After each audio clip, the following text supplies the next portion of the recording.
Fala galera, mais um Pod Físio aqui com vocês, mais um ao vivo no YouTube, mais um ao vivo no TikTok, a galera começando a acompanhar aí, muito obrigado pela presença de todos aí na live ao vivo, né? A gente começou esse projeto há 3 semanas, tá evoluindo, né, Hugo? Estamos indo, mais uma vez o Hugo comigo aqui, virou parceiro da mesa, não sai mais, inclusive tá do meu lado enchendo o saco de novo, né? E apresentar pra vocês hoje o convidado, cara, convidado, além de convidado, é meu amigo. Conheço igual o pessoal fala, de longa data, né? Dr. Diógenes Machado, é quadrilheiro, né? Especialista em quadrilha.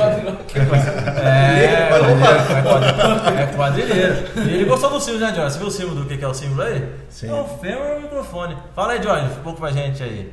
Pá, legal. Obrigado pelo convite, Fabiano. Hugo, que tinha um tempo que eu não encontrava. Faz tempo, né? Legal estar aqui com vocês. Já é uma parceria aí de amizade, profissionalismo e confiança de ambos os lados há um bom tempo. E quando eu recebi o convite, eu vi o símbolo, fiquei bem contente, porque além do microfone, toda a arte voltada aí para a área do quadril, e eu como cirurgião de quadril, ou quadrilheiro, né, como dizem, fiquei bem contente. Cara, me senti mais ainda em casa. Falando igual você, deu uma briga isso aí, né? Que veio um cara, você colocou, veio o Lucão, né? O Lucão veio aí. Pô, podia ser o Húmero, hein, velho? Eu falei, mas o quadril que eu acho que foi melhor, né? Ficou mais bonitinho, né? Não, mas o Húmero também dá. Eu vou considerar que é um Húmero também. Eu falei, não vai considerar não. Eu falei, os quadrilheiros vão delirar. E aí, o Dr. Jorge opera quadril, é um dos poucos em Campinas que opera pelve, cirurgia pélvica também, tá, gente?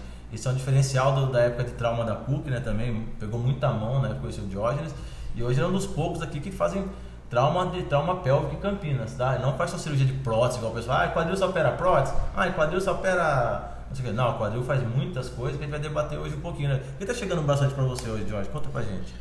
Em relação pegando um gancho aí, a parte de cirurgia de trauma de pelve, isso aí foi algo que desde o início da minha residência eu gostei demais.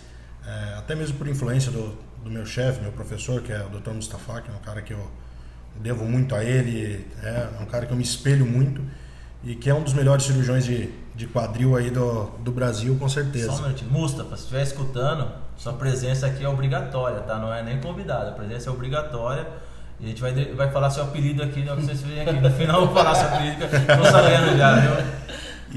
E ter acompanhado ele até hoje junto com ele, cada vez mais tem me deixado entusiasmado e querendo aprender cada vez mais essa cirurgia do trauma de anel pélvico, as fraturas de acetábulo, que são fraturas que desafiam muito o cirurgião e fazem com que a gente tenha que sair um pouco da zona de conforto.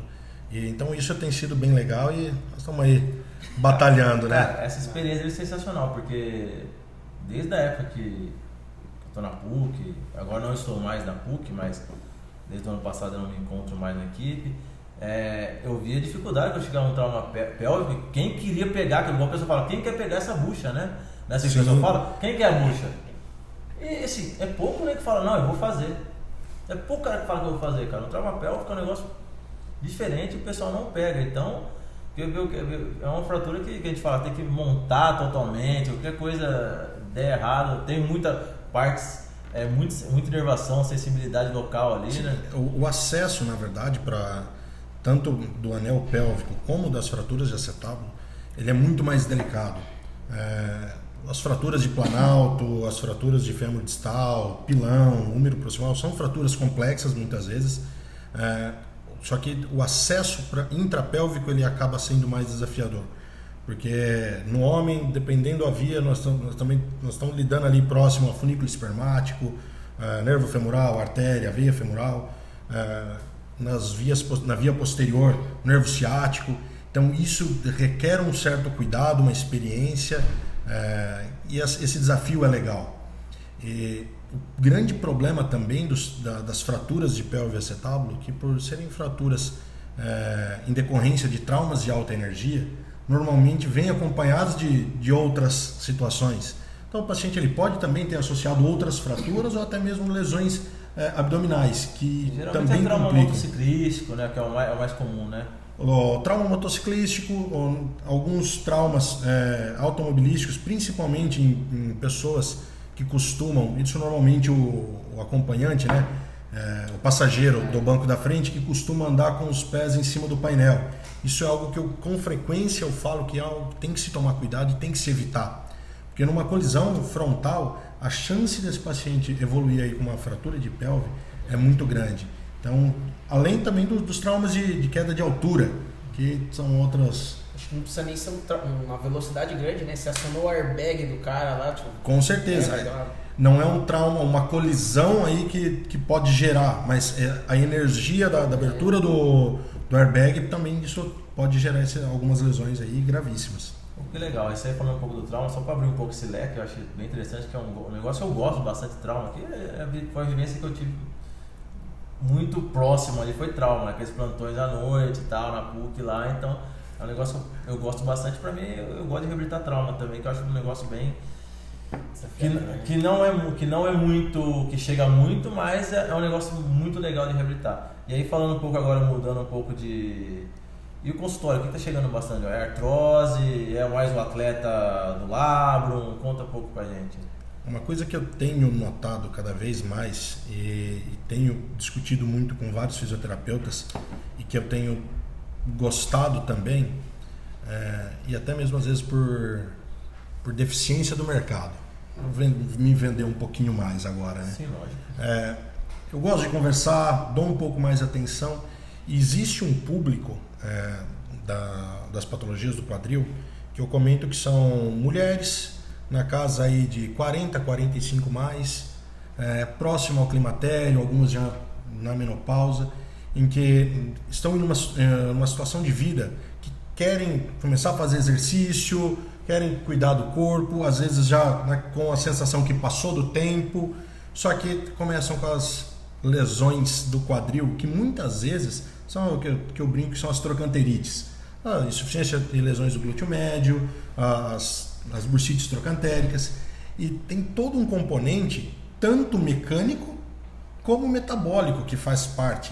Então é aquela fase da mulher que todas as alterações hormonais por conta aí do climatério, do início da menopausa, que começam a mudar toda a configuração do corpo da mulher, ela fica mais sensível à dor, ela tenta fazer o exercício que ela estava conseguindo resultado dela, tem que parar.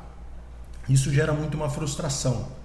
E muitas vezes alguns colegas tratam o exame de imagem e não dão atenção para a paciente, não param para conversar, entender como que está o sono, como que está a qualidade de vida, examinar, entender. Temos testes provocativos para tendão do quadril. E nessa a gente já consegue excluir muitas vezes aquele diagnóstico de impacto femoroacetabular. Aquela dor de pessoas, né, cara? Nossa. E aquelas dores que, se a gente pegar o exame de imagem, 75% do paciente vai sair com cirurgia. E não precisa. É aquela paciente que, se a gente entrar com medicação para dor, se trabalhar a parte nutricional, mexer com o sono dela, ajudar a melhorar o sono, trabalhar muito bem uma fisioterapia. E daí eu vou ser meio xarope com alguns físios, que são aqueles que não fazem fisioterapia. E que vocês sabem bem que tem. Do mesmo jeito que tem o colega médico, cirurgião de quadril, ortopedista, que trata o paciente tratando o exame de imagem e não colocando a mão, nós temos alguns profissionais que não vão lá, vem cá, não palpam o paciente, não coloca para fazer exercício, não conversa com o paciente. Então, quando a gente nota essa situação, se você der um pouquinho de atenção, conversar, explicar, uma grande parte você tira da mesa cirúrgica. Perder 20 minutinhos ali, né? Cara, alguns entendem como perder 20 minutinhos, mas só que por paciente a gente ganha uma baita de uma qualidade de vida e até poupando de cirurgia, que amo operar. As coisas que eu mais gosto de fazer. Só que uma coisa que eu sempre aprendi com o Dr. Pedro Tussi e com o Mustafa: opere quem realmente precisa. Não operar quem não precisa.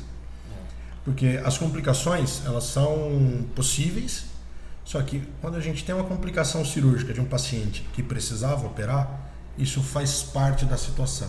O duro é uma complicação de um paciente que não precisava. Daí é chato. Falando em discussão, acho que o Hugo vai lembrar, teve discussão em congressos e cursos de quadril que já vi cirurgias preventivas aí, né? O pessoal fazendo cirurgia preventiva. Bilateral. Fala, mas como você estava sintomático? Não, eu operei um lado, mas o outro lado não tinha dor, mas orientaram eu fazer a cirurgia preventiva. Eu falei, Mas pera aí, né? É o que você falou, é uma cirurgia que não tinha necessidade. Como complicação de um caso parecido, foi um cara que ele ficou com disfunção erétil.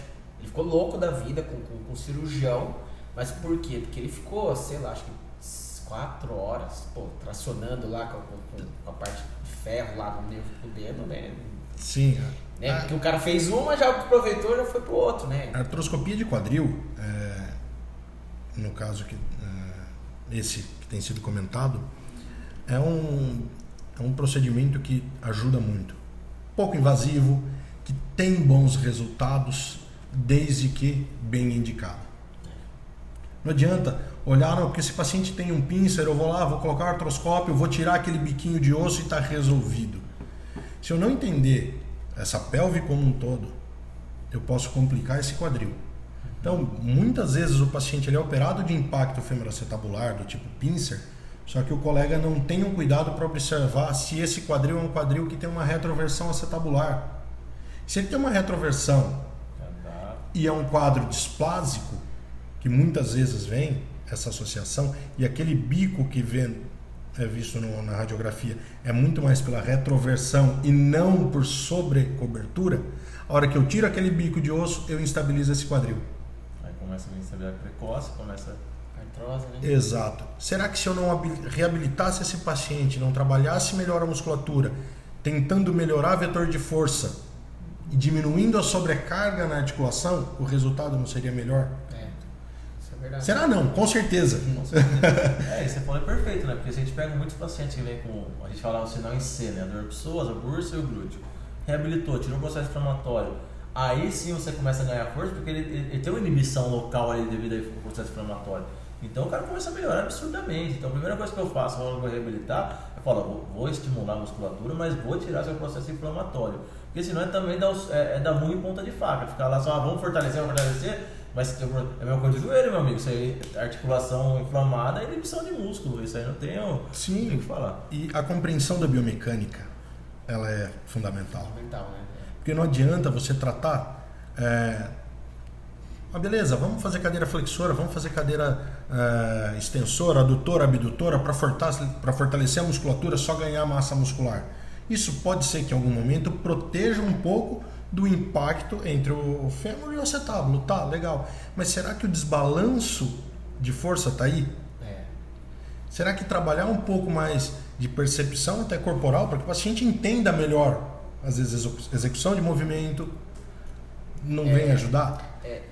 Não sei se você lembra que tinha, acho que, eu não sei se foi em congresso, numa aula assim, uma reunião clínica com fisioterapeutas, alguém falou assim, agachamento completo deveria ser banido, porque vai dar impacto femoroacetabular a longo prazo. Né? Mas você vê a biomecânica da coisa. Mas assim, será que é tão ruim, assim, que nem é o que o Jorge está falando, assim, será que, porque existe um preparo, entendeu? Tipo, não adianta você pegar, você não agacha completo e agora eu coloco você agachando completo. Não, isso que eu ia falar. Mobiliza, né? Vê se você... Isso aí eu ia falar. Tem aquele detalhe também. Você tem o paciente e você tem um atleta, né? Até são situações diferentes, né? E uma coisa que eu também gosto de falar, pegando esse gancho aí do paciente e do atleta, que muitas vezes o paciente não pode fazer isso, não pode fazer aquilo, tem que parar isso. Não é bem assim. Vamos tratar o paciente, vamos reabilitar, vamos melhorar isso, porque se ele quer correr, se ele quer pedalar, será que ele não pode pedalar? Sim. Eu acho que ele pode. Ele tem que ter também a consciência que ele faz parte desse tratamento. O paciente ele tem que assumir a responsabilidade dele ali. Vem cá, você precisa pedalar? Putz, não preciso, mas é algo que vai me fazer muito bem. Então vamos começar de maneira progressiva. Eu quero correr. Mas você precisa correr 30K todo dia, toda semana, sei lá. Não pode ser um intervalado, não pode fazer assim. Vamos trabalhar para que você consiga ter essa exposição que te faz bem, só que de maneira saudável. Sim. E por que eu falo isso? É muito pegando o gancho do agachamento. Tem um fisioterapeuta que provavelmente vocês conheçam, que é o Rogério Liporassi, que eu acho que ele pensa completamente fora da caixinha. E que são algumas coisas que eu acho legal. E tem um vídeo dele até falando, o paciente, a partir de hoje você não pode mais agachar. Fomos no banheiro. Poxa, mas o paciente que precisa ir ao banheiro, para sentar no vaso sanitário, para entrar e sair do carro, são movimentos do agachamento. Sim. Então, eu acho que a gente privar os pacientes de algumas coisas, eu acho que é muito egoísmo e muitas vezes até como proteção por conta da ignorância do profissional. Eu acho assim, ele fica com medo do paciente, eu melhorei você, se você agachar ele vai doer, vai ferrar meu trabalho. Exato. Mas tem mudado um pouco disso, né? Acho que a gente tem entendido também isso. Mas eu acho que ele falou, vai chutando 10 a 15%.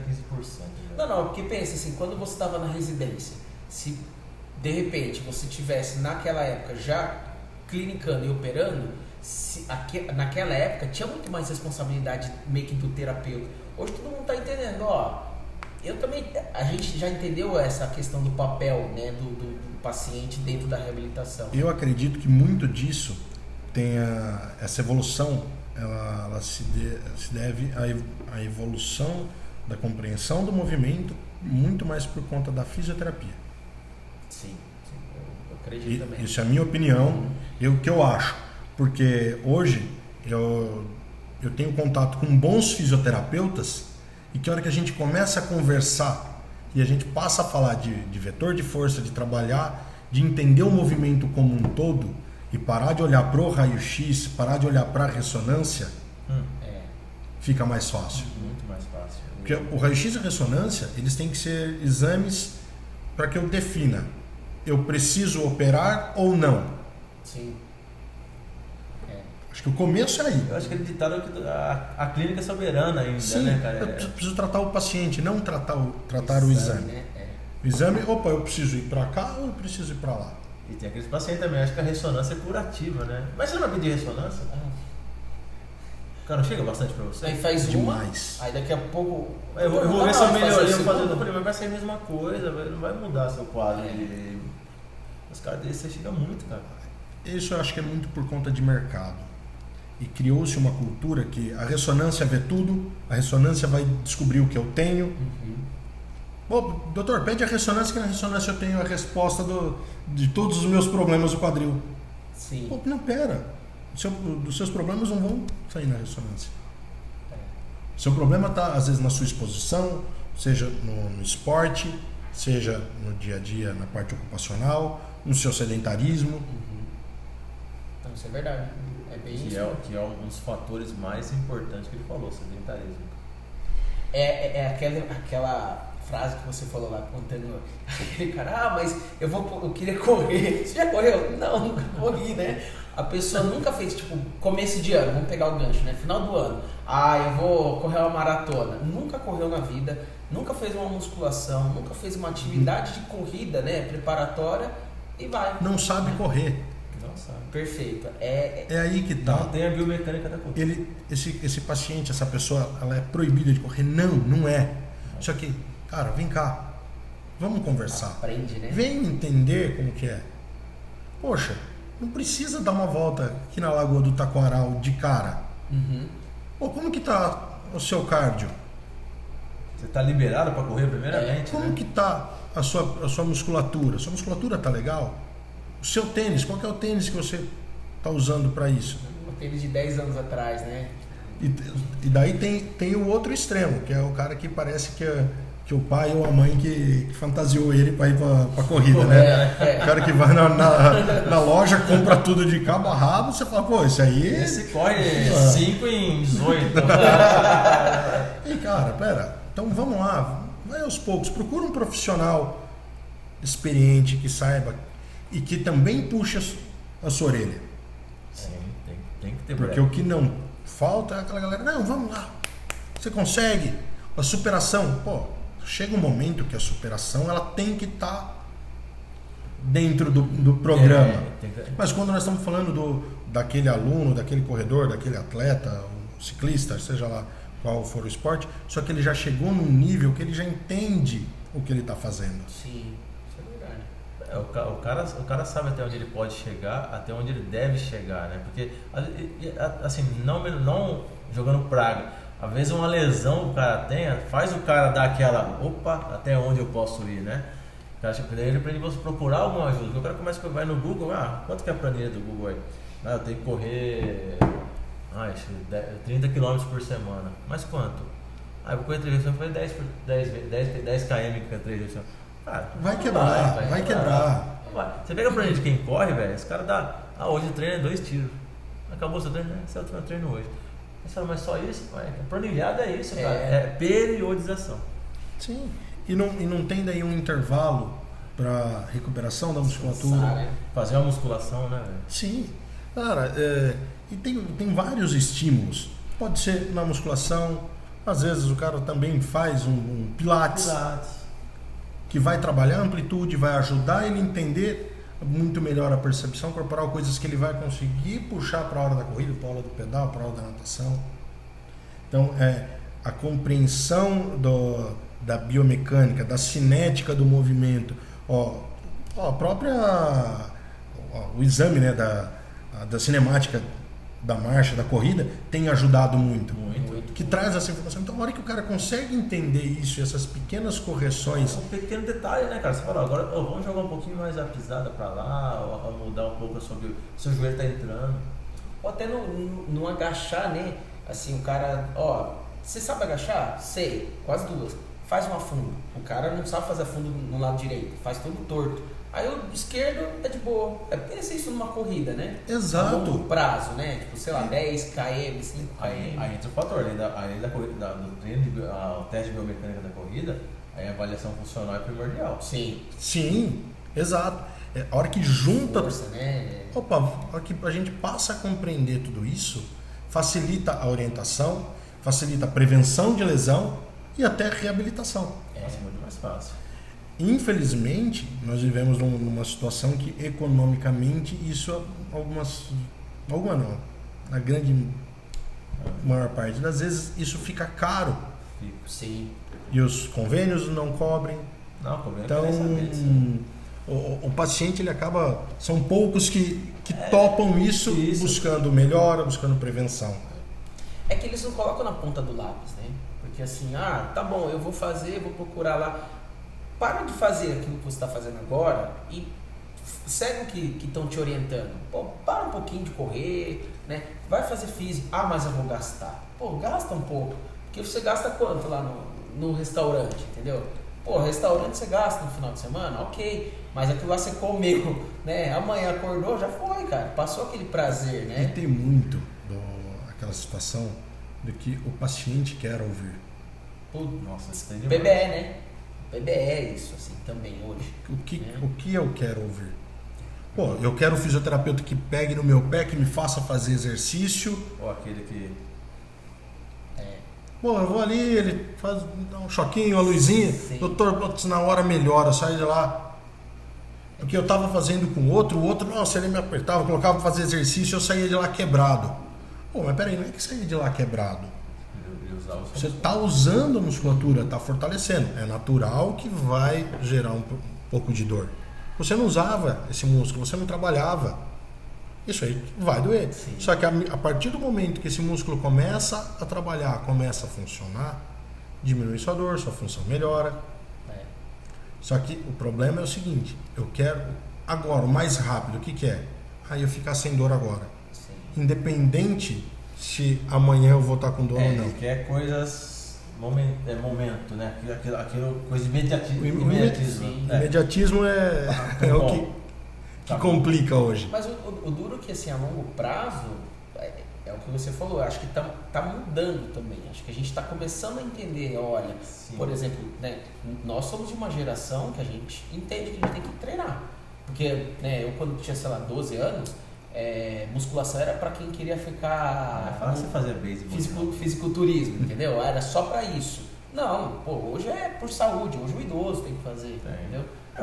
Hoje você vê, meu técnico de beisebol me proibia, porque ele fala, você vai ficar pesado, você não vai jogar nada. Cara, é a base hoje, a gente sabe que é. Mas isso vem muito também da evolução até mesmo do próprio esporte de alto rendimento. Se a gente pegar alguns atletas, Ronaldo Fenômeno, Júlio Batista, o próprio Kaká, quando saíram do Brasil e foram para a Europa, Cara, do nada, os caras ficaram gigantes, velho. Pô, isso aqui é pra prevenir lesão. Tá, durante um tempo preveniu, daí nós começamos a ver que alguns começaram a se machucar, voltou um pouco, chegou no meio termo. Hoje eles não tem mais aquele monstro, acho que o último monstro que tem é o Hulk, né? Vai ver a genética dele, né? Sim, mas daí o Hulk é forte, mas é que você falou, hoje é aquele meio termo, é por posição, né? Pô, o lateral não pode ficar forte, velho. Porque tem que subir e descer 20 vezes. Então, e qual que é o trabalho feito dentro do clube? Tá mais individual, né? Próprio para aquilo. Fisiologia, Sim. Fisiologia então, forte. Opa, o meu lateral, eu preciso que o cara tenha, igual o meu tio falava, que sempre jogou futebol. O cara precisa do abacaxi. Se ele tiver um abacaxi bom, ele vai ter fôlego, ele vai subir e vai descer. Só que ele também não pode quebrar. Porque não adianta ele ter fôlego e não ter perna. Ele tem que saber dosar. Ele não pode ser pesado. Então, o clube, com certeza, o personal, o preparador físico, o fisioterapeuta, a equipe de fisiologia, trabalha de maneira diferente, acredito eu, que cada atleta para cada função. Sim, igual você pega o jogador mais velho e tira um pouco a carga para o cara recuperar. Hoje vê o jogador jogando com 38, jogador... Então, tá durando mais, né? Antigamente a carreira do cara acabava com 30 anos. O O jogador tinha que ganhar bem porque 30 anos acaba a carreira. Mas só que é o seguinte, nós tínhamos muito... Vamos pensar no futebol. Nós tivemos muitos gênios, boleiros e poucos atletas. Isso é verdade. Nós temos ainda alguns atletas idosos que jogaram até...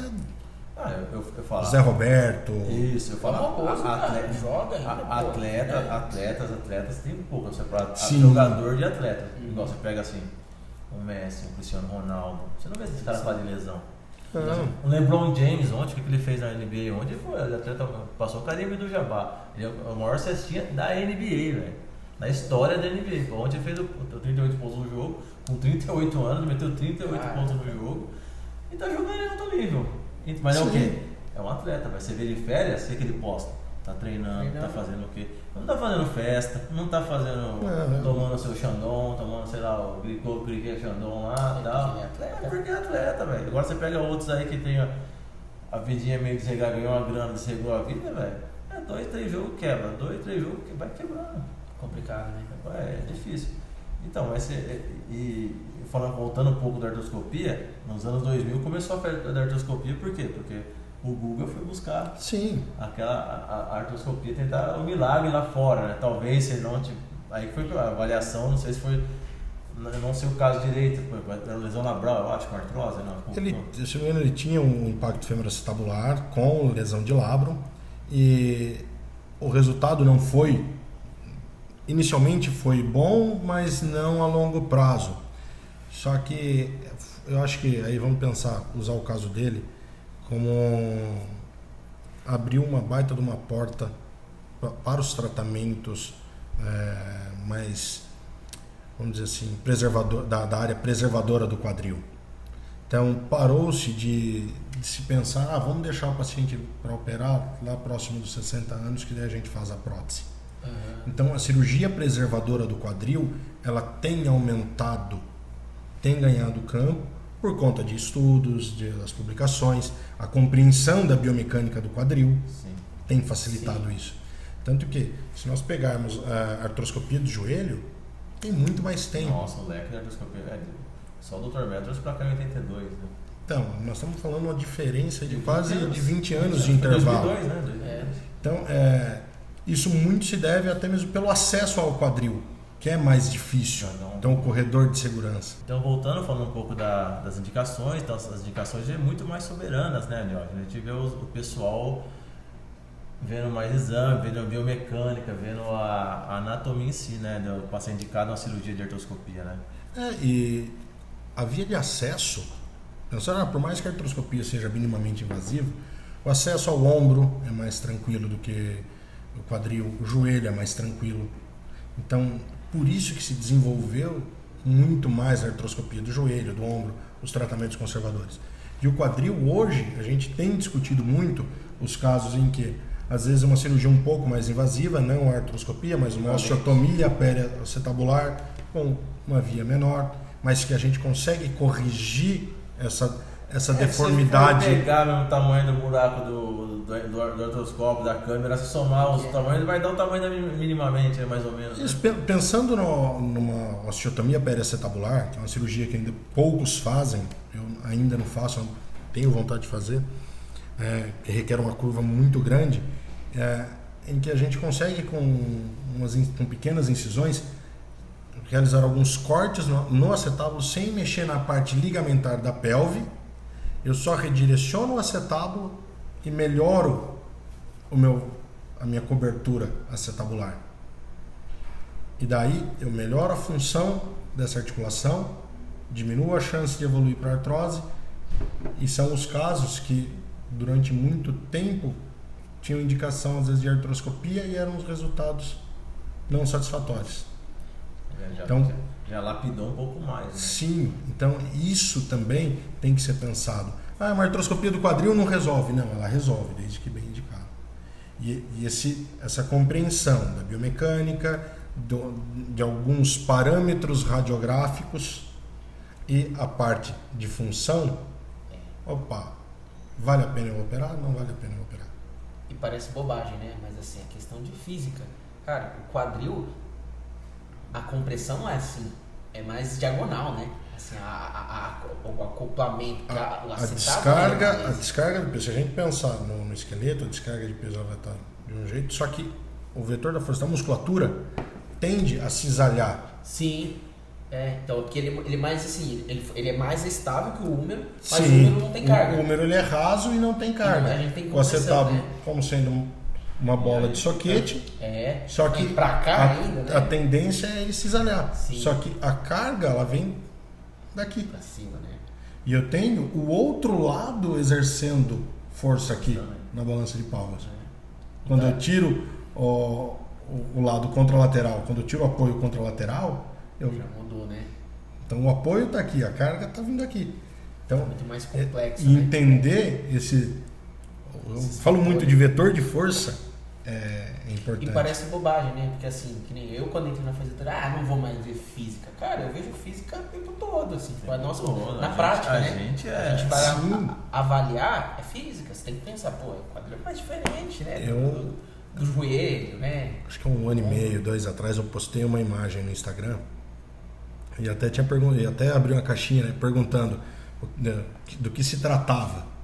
Se era uma máscara de carnaval, ou o que era. E é uma imagem pegando só a região ali da sínfise e dos forames e com vários traços, com várias setas. Entendi. Então, mostrando a origem e a direção da força de todos os músculos da pelve, da região anterior.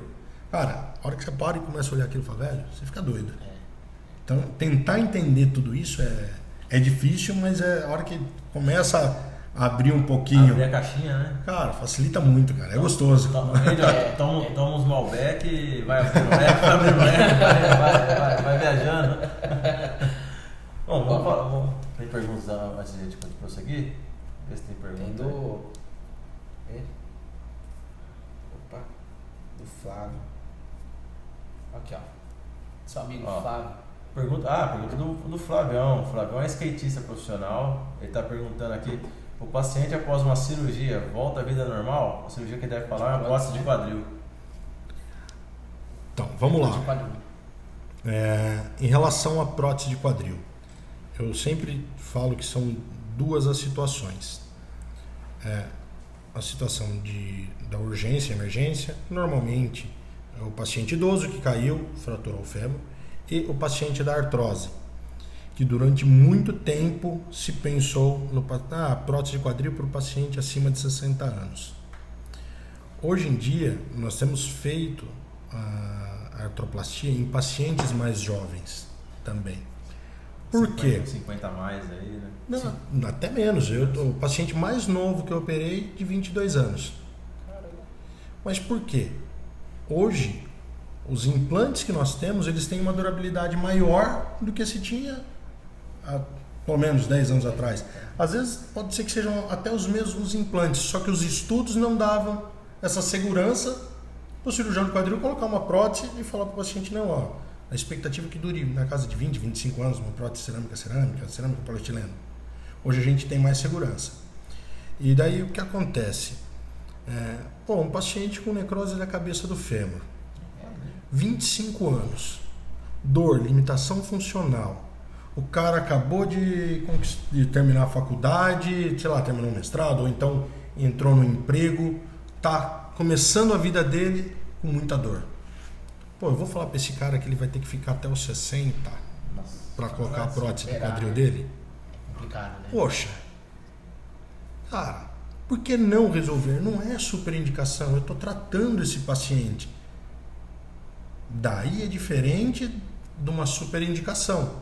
Por quê? Eu vou privar esse cara de qualidade de vida, de muitas vezes ele aproveitar a promoção que ele teve no trabalho, a época que ele está produzindo financeiramente, ou acabou de casar, teve o filhinho. Pô, o cara quer jogar bola com o filho, quer cuidar da filhinha, pegar no colo, brincar, não consegue. É complicado, né? Você está mudando a qualidade, você está dando qualidade de vida pro cara. E tratando a doença dele. Que se eu não tratar agora, esperar ele chegar lá próximo dos 50, 60 anos, essa articulação não vai ter mobilidade nenhuma, não vai ter músculo nenhum, o outro quadril com certeza vai estar sofrendo, o joelho do mesmo lado e a lombar. Como que reabilita esse cara depois? Como que trata a dor desse cara? Ele vai virar um doente crônico, né? Ele tem dor crônica e aí é um desafio. Sim, além do impacto financeiro. Quanto que ele não vai afastar, talvez, né? Sim. Às vezes por conta de dor, sem operar, né? Então, e por que... Deixar de trabalhar, ele é autônomo, não conseguir ir na reunião, não conseguir fazer alguma E coisa. quanto antes a gente consegue operar esse cara, esse paciente, e reabilitar ele o mais rápido possível, eu devolvo ele para as atividades. Sim. Daí a gente tem que conversar. Pô, peraí. Mas doutor, eu posso andar de skate, eu posso jogar futebol, eu posso jogar tênis? Cara, você pode. Porém, É uma coisa, você pode. Daí vem a pergunta. Deve. Nem sempre, né? Precisa disso? você depende disso, né? Pra É. fazer. É aí que tá. Pô, cara, hoje eu morro de medo. Um monte de coisa. Futebolzinho, tá certo que nunca fui lá, Não, mas aquelas faz coisas. certo. Só que, cara, eu vou jogar futebol, pô, e se eu cair, quebrar o punho? Eu parei, Uma besteira. eu parei de jogar por causa disso. Tá, o time inteiro começou a jogar todo sábado no campo. Começou a machucar 1, 2, 3, falei, tá chegando a minha vez. Falei, tá na hora de parar, parei. O judô, você fala, parou, fala, cara, eu sou competitivo. Falei, eu vou no judô, eu vou quebrar um dedo, eu vou fazer. E por quê? Eu tô vendo isso aí, não tô E mais. na segunda-feira, na hora de tratar o seu paciente, Sem a mão. Ombro do show, né? Do show o ombro. Vou lá soltar o paciente com a exato. mão, né? Então são coisas que a gente tem que pensar. E daí é onde eu falo pro paciente. O futebol para quem tem prótese é perigoso? Não, o problema não é o futebol. O problema é o adversário, o parceirinho que não quer saber se você tem uma prótese no quadril ou se você não tem. Vai chegar firme, né? Tá. Daí, posso pedalar? Pode. Posso fazer natação? Pode. Posso jogar um tênis? Não tem problema. Eu falo pros caras, joga uma dupla, ou troca umas bolas meio paradas, só deslocamento. Sim. Poxa, você mantém a parte social, do contato, do convívio, ajuda o cara a dar uma liberada no estresse. Né? Exato, vai produzir serotonina, endorfina, beleza, show de bola. Mas daí o cara tem que entender que você está melhor. Agora você pode fazer isso. Aproveita isso, não queira, não precisa tirar o atraso da vida. Mas equilíbrio, né? Exato, a função da cirurgia nesses casos é o quê? Devolver a qualidade de vida. E a prótese de quadril, cara, foi considerada cirurgia do século. Não, eu ia falar agora isso aqui. Pra mim a prótese que tem a de joelho, tem a de ombro, mas a que se encaixa, velho, é a prótese do quadril. Não, é difícil você ver, só se for um erro milimétrico de ficar anterovertido, mas mesmo assim, se encaixar certinho, você tava lá eu já era, né? Então, daí a gente entra num ponto que eu gosto, mas daí vai longe também. Mas a prótese de quadril até saiu no Lancet. Cara, é a cirurgia do século que devolve a qualidade de vida para o paciente. É a cirurgia que melhor resolve o problema do paciente. Sim. Porque as limitações são pequenas. Diferente de outros procedimentos cirúrgicos, que por mais que você salve a vida do paciente, ótimo, cara, não querendo tirar o mérito. Mas só que sempre, às vezes... Comparando com a prótese de joelho, por exemplo. Pô, legal, ficou sem dor, mas você tem limitação no movimento. Mas a do quadril tem, mas o cara continua funcional. Porque se ele agachar um pouco mais de 90, 100 graus, não vai acontecer nada. Agora do joelho não. Se o cara der uma tropicão e ele cair de joelho no chão e forçar mais de 110, 120 graus lá... Então, mas a prótese do quadril também tem... Ela carrega aí uma memória social que... Pô, doutor, eu não vou fazer a prótese de quadril porque a prótese de quadril, nossa, eu conheço um cara que fez e tá lá na cama. E o grande problema é o quê? Nós temos uma pequena parcela de complicações, só que elas chamam muito mais atenção do que os resultados positivos. Porque o paciente que resolveu, ele esquece, todo mundo esquece daquela situação. O paciente que teve a complicação é pro resto da vida. E daí cabe um cuidado ao cirurgião, que é o planejamento cirúrgico. Cara, porque mais uma vez daí eu vou puxar o saco um pouco do Dr. Pedro Tussi e do Mustafa. Eles sempre falavam muito, sensacional, velho. E falam muito em planejamento cirúrgico. Então, cara, pega o raio-x, desenha, saiba o tamanho do implante. Não abre o corpo. Cara, você vai estar um passo à frente da sua complicação. Você já tem o plano A, B e C. Cara, eu não posso abrir o paciente sem saber o que eu vou fazer. Deixa eu abrir e depois eu vejo. Não dá. Comparando, é igual aquele cara que vai prestar serviço na casa assim, de manutenção. Não, é facinho. Porque o cara, eletricista, não, é facinho. Ele abriu, na hora que ele abriu, começou a mexer na fiação, trocou um por outro, não sei o que. Aqui tá bem mais complicado. Óbvio, velho. Sim. Né? Assim, só que ele achou, igual você falou, não planejou nada. Chegou lá com uma caixinha de chave de feno. Não é uma MacGyver. Hoje em dia mudou muito, né? Tudo... Agora puxando um pouco o outro lado, assim, quando você pega a osteoartrose assim, inicial, alguma coisa no grau 1 ali, só aquela condropatia na região ali, você passa colágeno, você passa o C2, igual o joelho passa, igual o ombro passa. Eu acho que sempre o paciente ele tem que fazer parte desse tratamento, ele tem que assumir a responsabilidade dele. Começa por aí. Então, ele se compromete a melhorar um pouco a alimentação, a voltar a fazer alguma coisa de exercício, fazer a fisioterapia. E daí nós temos as medicações, os suplementos que vão ajudar a gente nisso. Não adianta eu esperar que só o UC2, só a condroitina, só a glicosamina vão resolver o problema, porque não. Então, o suplemento ele vem para ajudar. Beleza, eu prescrevo bastante o C2, então gosto dos resultados. Então, beleza, prescrevo, o paciente melhorou. Tá, mas só que só melhorou por conta do C2? Não, com certeza. Uma gama de... E eu sempre mando. Então vai fazer físio, vamos começar a baixar o peso, vai passar no nutricionista, vamos trabalhar de maneira global. Tem o caso que o C2 não funcionou? Teve paciente que eu passei, não funcionou. Então vamos mudar. Vamos partir para outra classe de condroprotetor. Doutor, me adaptei bem. Ótimo, show de bola. Mas o que eu mais costumo prescrever e vejo bons resultados é o C2 mesmo. Isso é legal. Então, gente, já vou agradecendo aqui o Dr. Diógenes, né, pela presença. Obrigado, eu sei que sua agenda é corrido, seu dia a dia é difícil, a gente marcou com antecedência para tentar trazer você aqui. Estamos tentando trazer um de cada especialidade por semana, um atleta. Estamos tentando trazer um educador físico ao pedido, um nutricionista da área de saúde. Estamos tentando procurar um psicólogo que trabalha com dor. Sim. Isso aí, tá? Agradecer mais uma vez nossos patrocinadores, né, Hugo? Fala um pouco aí dos patrocinadores. Agradecer a Farma, né? Que é uma farmácia de manipulação, que está desde o começo, né, com a gente, né, Fã? Essa estrutura toda nossa. Sim. Né? E também o Katori Sushi, né? Que é um restaurante aqui de Campinas, né? Que tem rodízio japonês.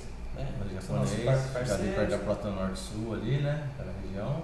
Por ali. E tá no nosso Instagram. A gente vai colocar tudo, as informações, a rede social deles, tá? O seu Instagram, doutor Jorge, quer falar pra galera? Sim, gostaria de agradecer aí o convite, muito legal, parabenizar pela iniciativa, a coragem Nós vivemos num momento aí que muitos descem paulada, que eles estão inventando moda, mas, cara, parabéns, legal. Eu acho que essas conversas, por mais breves que sejam, às vezes a gente consegue orientar de maneira indireta algumas pessoas e levar um pouquinho de informação. Isso, e se as perguntas vêm, tipo, reporta você, reporta para quem for a pergunta e continua tirando as dúvidas das pessoas, né? Essa é passar informação sem muita sobrecarga, né? Sem muita aquela coisa, vai com termos um pouco mais... Mas de maneira leve, uma conversa legal e que a gente consegue levar informação para quem está do outro lado. Então, isso a importância, né? A pessoa, assim, às vezes se inscrever porque recebe episódios novos, né? Compartilhar comigo também, porque às vezes tem muito isso, né? O Flávio perguntou, né? De uma pergunta, uma dúvida dele, né? Mas tem gente que, por exemplo, assistiu do Dr. Felipe Biguetti, foi lá consultar, entendeu? Por quê? Porque é uma dúvida de joelho, entendeu? Às vezes assistiu e conseguiu aquela informação que até então nunca tinha conseguido, às vezes em uma consulta com outro colega. Você falou, essa venda sua, esse tato seu de conversar com o paciente, tentar entender o problema do paciente, isso aí é ouro, cara. Isso é ouro. Se não quiser ir no psicólogo, vai do Ô, Jorge, isso aqui é um brinde da Pharma pra você, tá bom? Nosso patrocinador. Muito obrigado. E dá o convite para vir mais vezes, vamos fazer um bate-papo, vamos fazer uns temas diferentes. Agradeço mais uma vez. Fala seu Instagram, que você falou que eles vão colocar lá no vídeo. Certo, meu Instagram tá como Dr. Diógenes Machado. Qualquer dúvida pode mandar lá, a gente conversa, vamos tirando dúvidas. E vamos pra cima. Aí, valeu, galera. Obrigado aí. Obrigadão. Um abraço a todos. Valeu quem tá ao vivo aí. Valeu. Um abraço. Tchau. Abraço, tchau.